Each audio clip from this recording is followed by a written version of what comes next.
Welcome back to my channel, Soul Sister Wives. You know, we've been watching Sister Wives on this channel for a year now, and I've been covering it for you guys. But here's the thing. I don't cover it because I care about what the Brown family is doing. I cover it because I care about polygamy and the harms that it causes to women and children. I care about the damage it does to young men who are cast out of these societies, left to fend for themselves with nowhere to turn. I care about the damage it does to an entire subculture that believes their only way into heaven is through plural marriage and the patriarchal control that these men have over their wives and their children. But I also know full well that some of the women inside of polygamy are just not good people. That doesn't mean that all women in polygamy are bad people. Far from it. But some are evil, plain and simple. And this episode, it wasn't so much what she said. Well, actually, it was what she said. It was what Robyn said. But it was also what she didn't say that made me realize something profound. This is a woman who is absolutely full of crap. And I've known this for a while, right? But this family went through an absolute travesty when Robyn Brown ended his life. And at the heart of that devastating story was a young man who had been cast out by his father out of what I can only describe as spite, anger, and jealousy. Garrison's inability to get along with his dad's conniving and narcissistic wife, who played the victim at every turn, ultimately led to his exile. And the fact that Garrison was a truth teller meant that he got lashed out at and bullied by Robyn Brown for years on end. Robyn spent the better part of 4 or 5 seasons getting Kody all riled up about his sons. She made sure he knew how some kid had the audacity to call her about CO, right? She would say, he had the nerve to call me about CO, and I'm not the one to run to. I'm not the one running your fight, Dad. As an adult and as a parent, it is the responsibility of the parent to be the parent. I understand that there are complicated relationships that occur between adult children and parents, but it's still the responsibility of the parent to be the parent no matter what. The problem with Robyn is that she has never treated the kids like kids. She treated them like mini adults and held grudges against children who didn't accept her immediately upon entry into the family.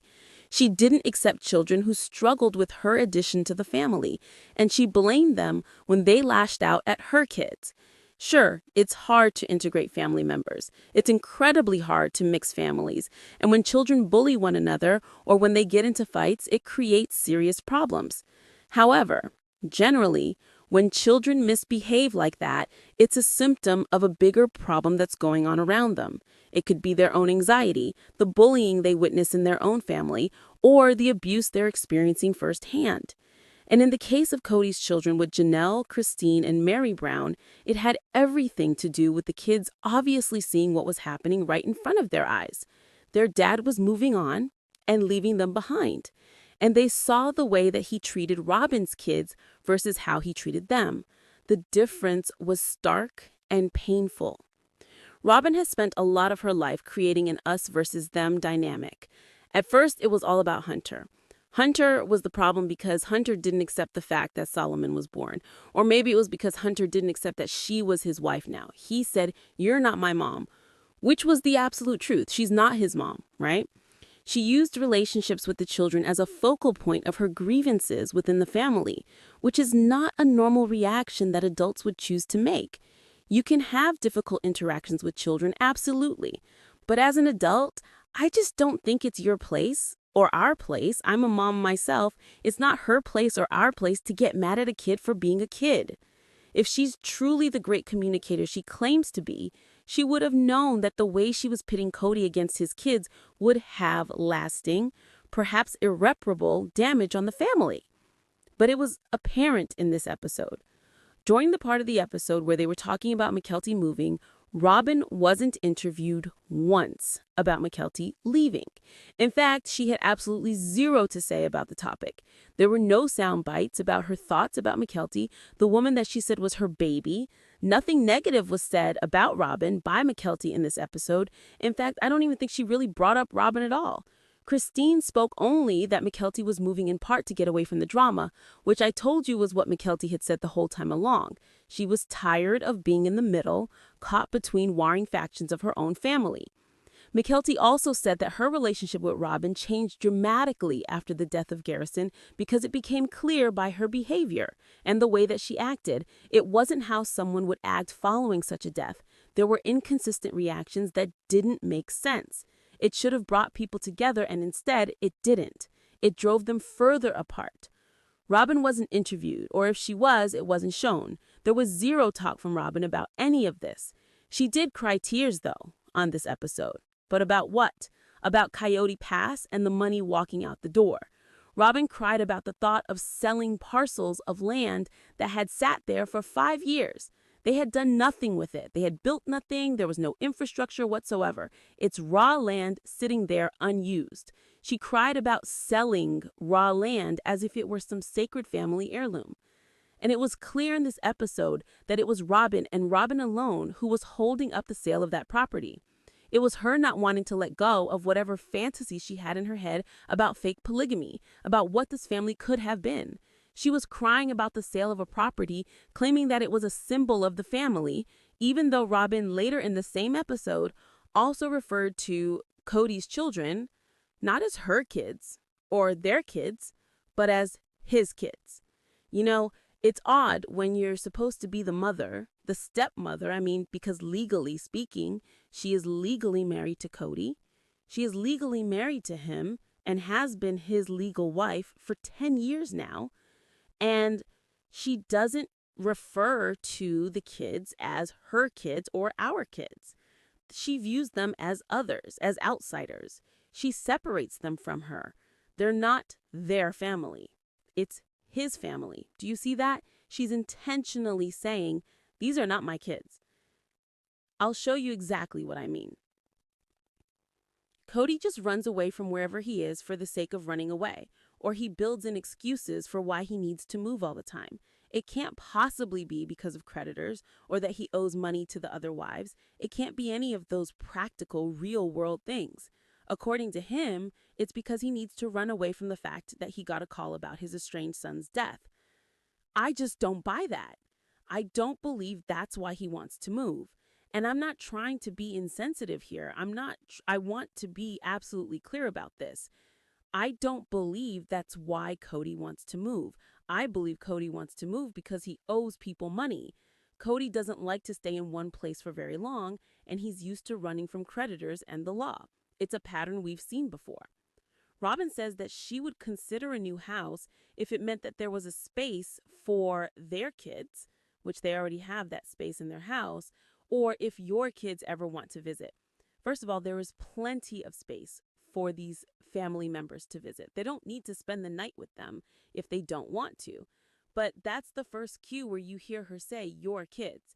And she says it again. It comes up later when Kody's having what I can only describe as a fake conversation with her about wanting to buy another house. We already know they bought a house.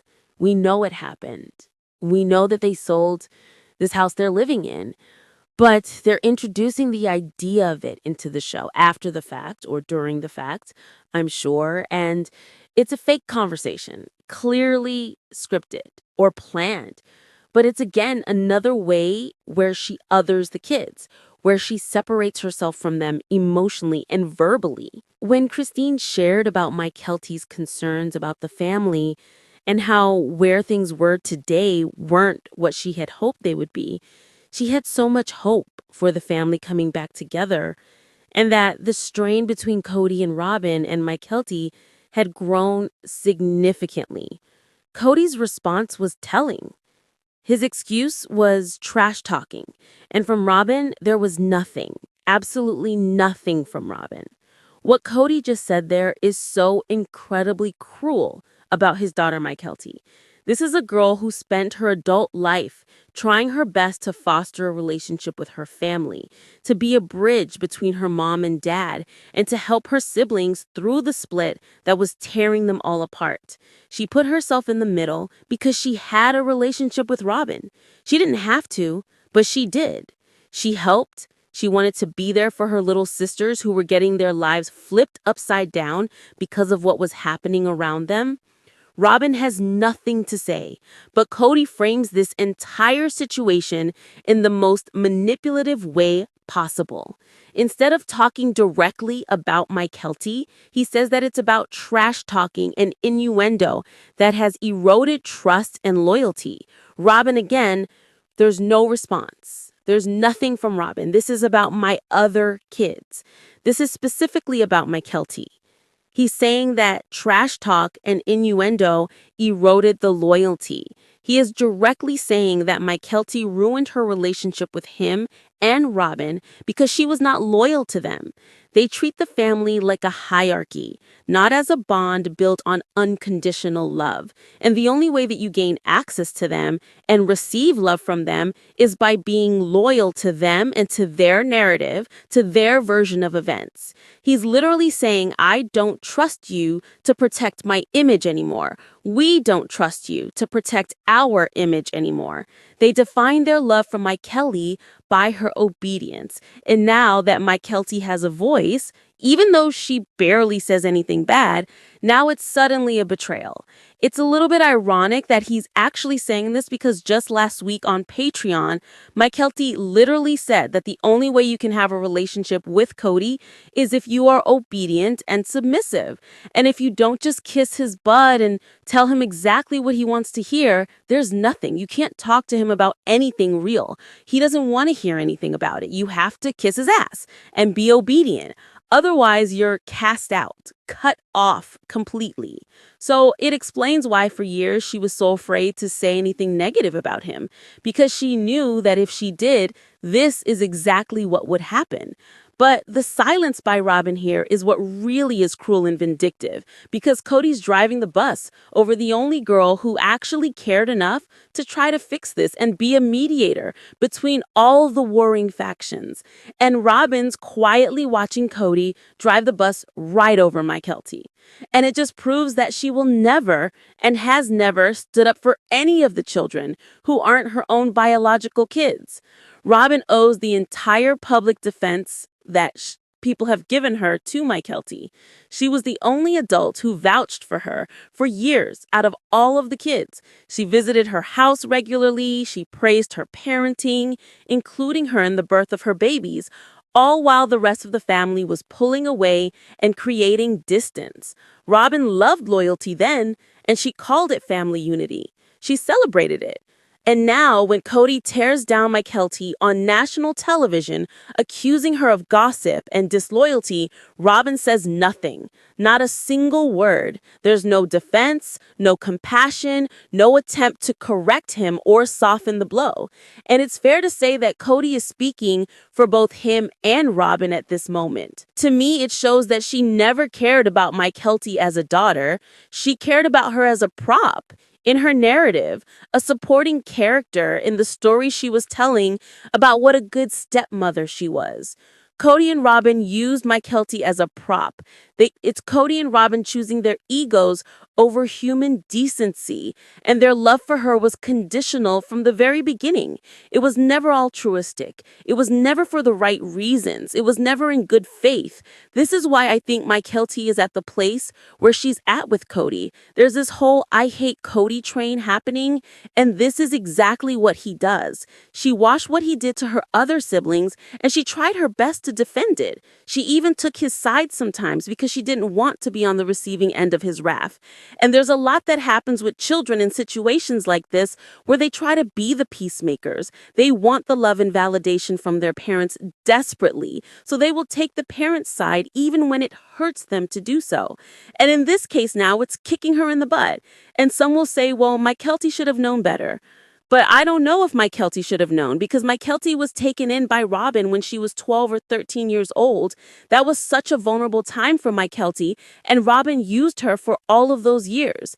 And now they are just discarding her because Mykelti is coming from a place of hurt. and expressing the pain that she feels and the frustration specifically because of her son and her brother's death. Garrison's death changed Mykelti completely, and I don't know how the death of a sibling wouldn't fundamentally change you. And there's no compassion for her expressing her hurt or her frustration. But Kody trash talks everyone, doesn't he? So he can do it, Robyn and he can do it all day long, but nobody else can say a word. So then later on, they talk about the kids coming back. And again, Robyn refers to them as not her kids. When Kody brings up having space for Truly, which we all know that Truly doesn't go to his house, not because he doesn't have space. He has space. He had space at the house he shares with Robyn for the 1 or 2 times she ever came over. It's that they refuse to include her or treat her like she was a part of their family, like she was really Kody's daughter in any meaningful way. When Kody was there with her, he preferred to spend time with Solomon and Ariella, ignored her completely, and she didn't feel like a part of the family at all. She didn't feel welcome in his home. She's not staying away because she doesn't have space. She's staying away because of the distance they've created emotionally for her, by not treating her like their own, by Kody not taking a vested interest in her or caring about her in any real way. Bringing her up now just feels very performative, like he's checking a box for the cameras. And this was also at the exact same time that Christine was on the front end of suing him for child support and visitation. He's only now caring about having a space for Truly when he knows he's about to get sued. This was literally right before he got sued for child support, for custody, and for paternity. It's completely opportunistic. And when Robyn hears him talk about having space for Truly, she rolls her eyes. Did you catch that? And then when they talk about getting a new house, it's only about size. Only about size. All she wants is space. She wants a huge house, a mansion. That's all Robyn cares about at the end of the day. Kody knows the only way that he's going to get her to stay and be happy is if he lavishes her with a bigger house and keeps spoiling her with $3,000 watches, because that's what she was wearing in this episode, a $3,000 watch. So truly, this episode proves just that Robyn and Kody are evil. They drove the bus over Mykelti, and Robyn's mask slipped completely. She is just an awful human being. And to do this to Mykelti is absolutely disgusting. So what are your thoughts on all of this? Let me know in the comments below. Make sure to give this video a thumbs up if you found it helpful or insightful. Make sure to subscribe to my channel if you haven't subscribed already, and click the bell so you never miss a video. Thanks so much for watching. Bye.